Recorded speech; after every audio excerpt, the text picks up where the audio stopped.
sudah berusaha, sudah mengeluarkan biaya, bahkan sudah melakukan perjalanan dan sudah tiba, ternyata kemudian dikembalikan, harus dipulangkan. Nah, untuk yang ini saya kira yang pertama-tama harus kita lakukan bagi 46 jamaah ini, kita menerima dulu bahwa ini memang sudah ketentuan Allah, tidak lepas dari ketentuan Allah. Apapun yang terjadi di dunia ini kan tidak ada yang lepas dari takdir ya, ketentuan Allah. Jadi kita terima dulu ini sebagai sebuah fakta.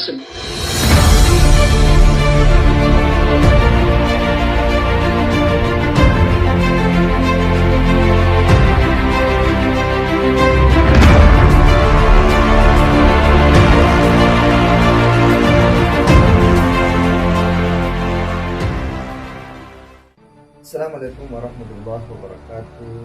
Kembali berjumpa dengan saya di channel Hamsa dan Pak, sahabat sebangsa dan setanah air dimana saja Anda berada. Ada berita yang menyedihkan dan sekaligus menyedihkan. Kenapa saya katakan menyedihkan?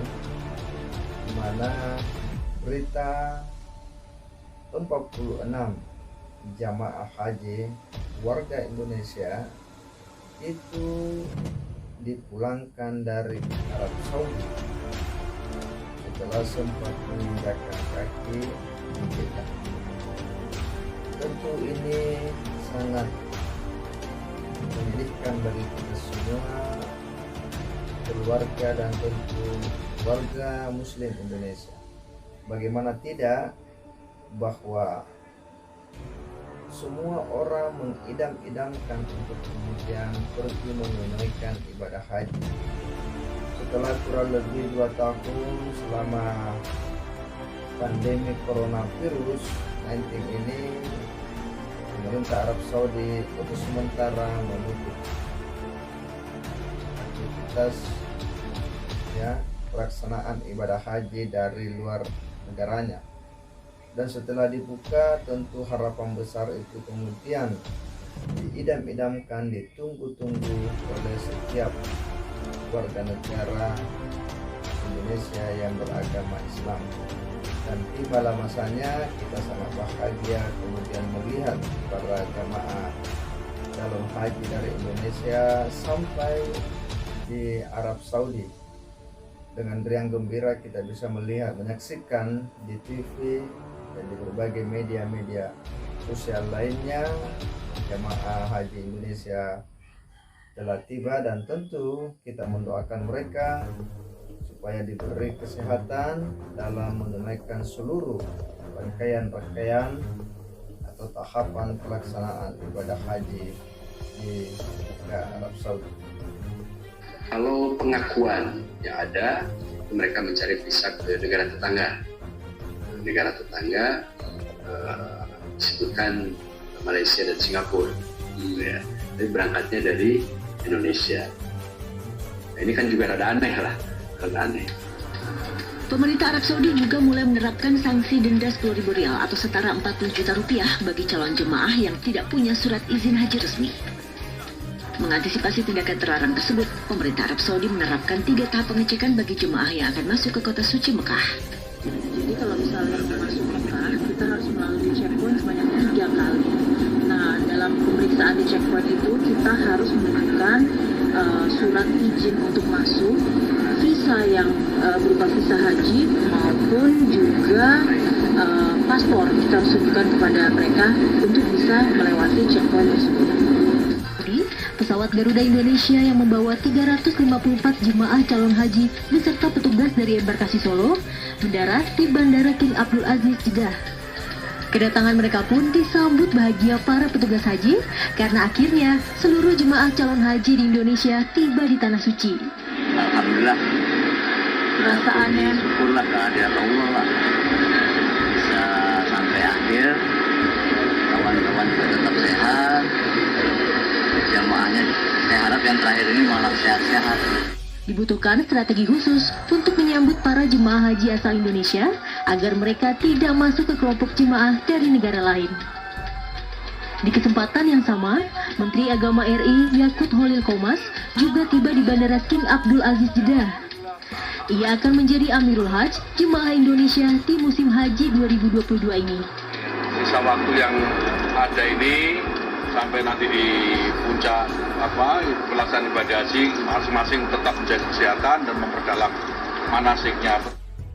Selain berpesan agar menjaga kesehatan selama di Tanah Suci, Menteri Agama juga menyampaikan rasa terima kasihnya kepada pemerintah Arab Saudi yang telah memberikan banyak kemudahan bagi penyelenggaraan ibadah haji tahun ini. Nah, ini bagaimana Pak Ustadz melihat kasus tadi? Ya, terima kasih Kak Wanda. Bahwa ada kekecewaan itu saya kira pastilah ya. Karena sudah berusaha, sudah mengeluarkan biaya, bahkan sudah melakukan perjalanan dan sudah tiba, ternyata kemudian dikembalikan, harus dipulangkan. Nah, untuk yang ini saya kira yang pertama-tama harus kita lakukan bagi 46 jamaah ini, kita menerima dulu bahwa ini memang sudah ketentuan Allah, tidak lepas dari ketentuan Allah. Apapun yang terjadi di dunia ini kan tidak ada yang lepas dari takdir ya, ketentuan Allah. Jadi kita terima dulu ini sebagai sebuah fakta, sebuah kenyataan yang tidak keluar dari kehendak Allah. Nah gitu. Nah tinggal kita lihat jika memang dalam penyelenggaraan atau proses keberangkatan yang 46 ini ada unsur pelanggaran, mungkin dari pihak penyelenggara atau bahkan mungkin dari pihak jamaah sendiri, nah itu saya kira perlu dievaluasi, perlu diproses agar tidak terulang. Tapi lepas dari itu, terima dulu ini sebagai sebuah takdir, sebuah kenyataan yang tidak lepas dari ketentuan Allah Subhanahu Wa Taala, agar keimanan kita tidak rusak, gitu ya, agar keimanan kita ini benar-benar menerima apa yang menjadi keputusan Allah. Nah, selain itu, saya kira kita juga perlu melihat pengalaman orang lain yang juga mungkin pernah mengalami hal yang sama. Apalagi dulu saya ingat betul ada beberapa ulama dari Pulau Jawa berangkat ke Tanah Suci pada masa sebelum ada pesawat terbang. Bahkan mereka menggunakan kapal laut yang menggunakan kapal layar. Itu mereka sudah menghitung perjalanan kira-kira memerlukan waktu 2 bulan dan seterusnya. Tapi ternyata mereka sampai di sana setelah wukuf sudah lewat, gitu, sudah beberapa hari wukuf, jadi nggak bisa menyelenggarakan ibadah haji.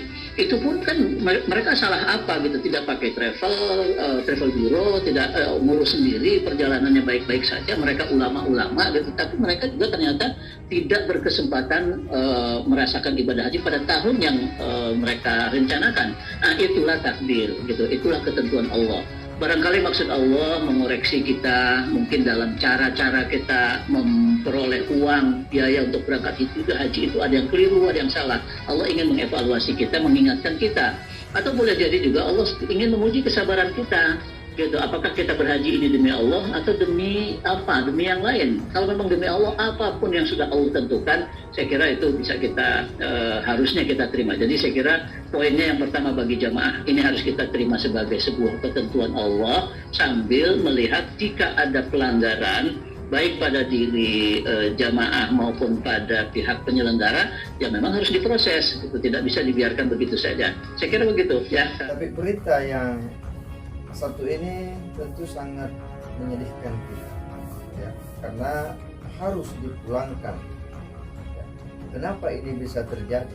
Nah, kita tentu berharap ya seperti apa pandangan atau respon dari Kementerian Agama, ya khususnya Menteri Agama, bagaimana pandangannya, bagaimana responnya, bagaimana pendapatnya tentang situasi ini yang menurut saya ya Kementerian Agama sebagai kementerian yang memiliki tanggung jawab dalam memfasilitasi, memediasi warga Muslim Indonesia dalam melaksanakan dan menunaikan ibadah haji harus memiliki sikap tegas, ya, harus profesional ya dalam mengelola urusan haji ini.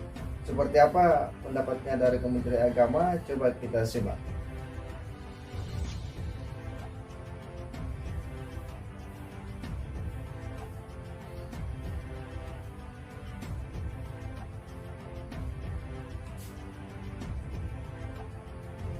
Nah, setelah kita menyimak, nampak jelas ya, sudah terang benderang ya, sangat jelas bahwa memang benar ada sekitar 46 orang jamaah haji dari Indonesia itu kemudian ditolak oleh pemerintah Arab Saudi setelah sempat menginjakkan kaki di Arab Saudi di Jeddah.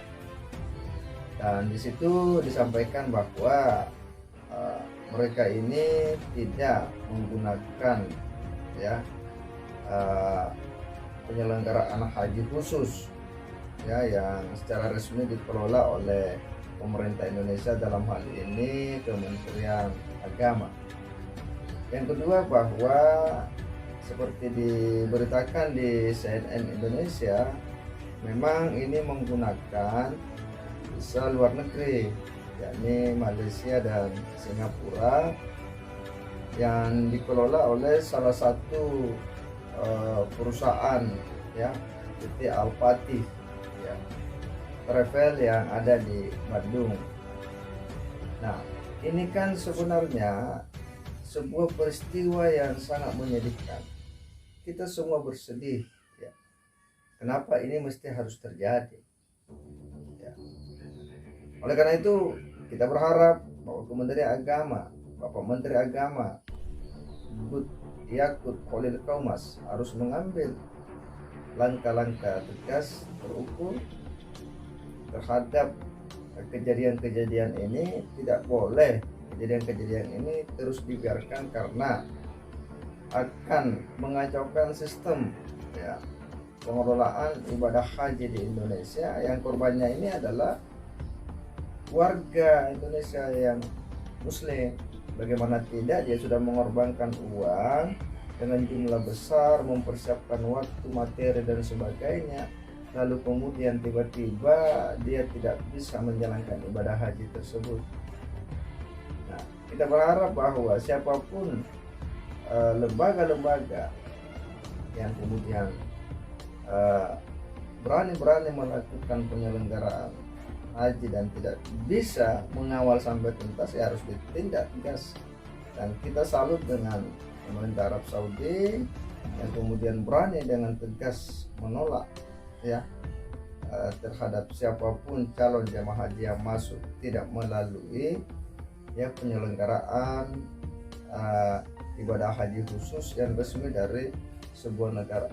Sekalipun niat daripada orang itu adalah mau beribadah, tetapi karena ya, sistem ya pengelolaan yang digunakan itu tidak sesuai dengan standar yang dipersyaratkan oleh pemerintah Arab Saudi ya. Ya. Ini bukan soal menolak orang mau beribadah di tanah suci, bukan, tapi ini karena ada hal-hal persyaratan yang tidak dipenuhi. Kita tunggu bagaimana sikap Menteri Agama terhadap kejadian ini, yang menurut saya ini kejadian yang cukup menyedihkan kita semua.